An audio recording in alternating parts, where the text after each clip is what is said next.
My husband doesn't take a salary. He has no financial interest in any of this. I don't take a salary. I have no financial interest. Hillary Clinton at her 2009 confirmation hearing pledging transparency to avoid even the appearance of a conflict of interest in her new role as Secretary of State.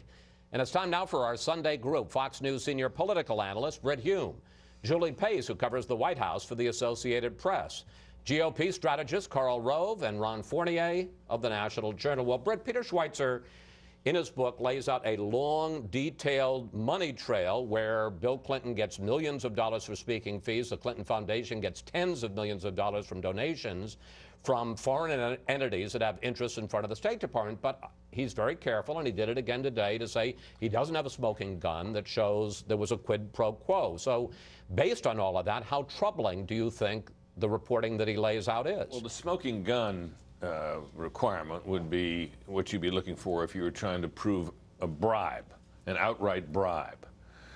But if the standard is and even the appearance of a conflict of interest, he's got all of that. I mean, everything that Richard Lugar described in that soundbite that you showed earlier has now come to pass.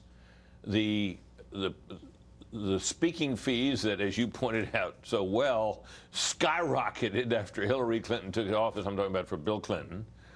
These donations to the foundation from these foreign governments, many of them unsavory characters at the head of them. This all smells. Now, can you prove that these were bribes? No, but can anybody reasonably infer that these people were trying to buy influence? Of course. And the Clintons seem oblivious to that possibility, or knowing of it and figuring they can get away with it. And then, of course, you have the instances in which the reporting that was supposed to occur to make all this transparent did not. So you add it all up, it's pretty ugly.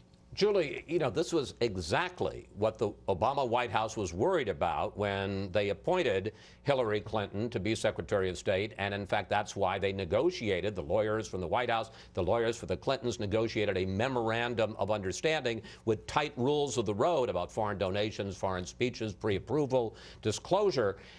Do you get the sense the folks at the White House feel that they've been burned by the Clintons on this?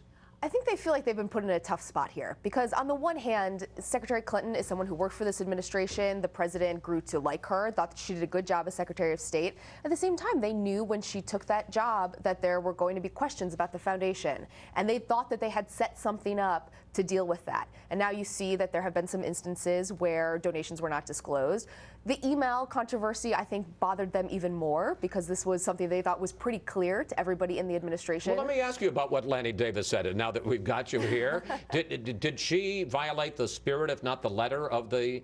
It's hard to argue that she didn't. I mean, it was very clear to everyone in the administration, whatever agency you worked at, whether you're at the White House or a cabinet post, that you were supposed to keep government business on government email. If an email went to your Gmail, you were supposed to forward it to your government email. So it was pretty clear what was supposed to be done there. When Hillary Clinton launched her campaign in Iowa the week before last, she said one of her 4 main goals if she becomes president is to deal with money in politics. Here she is. We need to fix our dysfunctional political system and get unaccountable money out of it once and for all, even if that takes a constitutional amendment. Karl, is what the Clintons are involved in here just the inherent role of big money in government, or is it something beyond that? No, this is something beyond that. First of all, let's give her the hypocrite award of the week, because she was the first presidential candidate to completely bow out of the federal funding system. She said, "I'm not going to go under the rules that ultimately I'm going to be receiving taxpayer funds." But in this instance, look, yes, this stinks. And the judge and jury gets to be every single American, but they will look at this and say this stinks. The former president goes to Kazakhstan in 2005, stands up next to Nazarbayev and says extraordinarily wrong things about his human rights record, and is rewarded with a $130 million contribution from the guy who gets the uranium contracts. Ron, you talked recently about the, quote, seedy side of the Clinton Foundation. What do you find seedy about it? Well, I wrote the first story back in February that this was stupid and seedy. It's stupid politically because she's putting herself in a position where people can't trust her, and it's seedy because of the obvious, at the very least, perceptions of a conflict of interest. You don't have to be a conspiracy theorist here, Chris, to know that the foreign companies hope to buy influence. You don't have to be a lawyer to know that they violated ethics laws. You don't have to be a historian to know that they have a history of having an ethical blind spot, they being the Clintons. And you don't have to be a political scientist to know that this really undermines the trust that we can have in her as a potential president, and if she becomes president, the trust we can have in the leader of our government.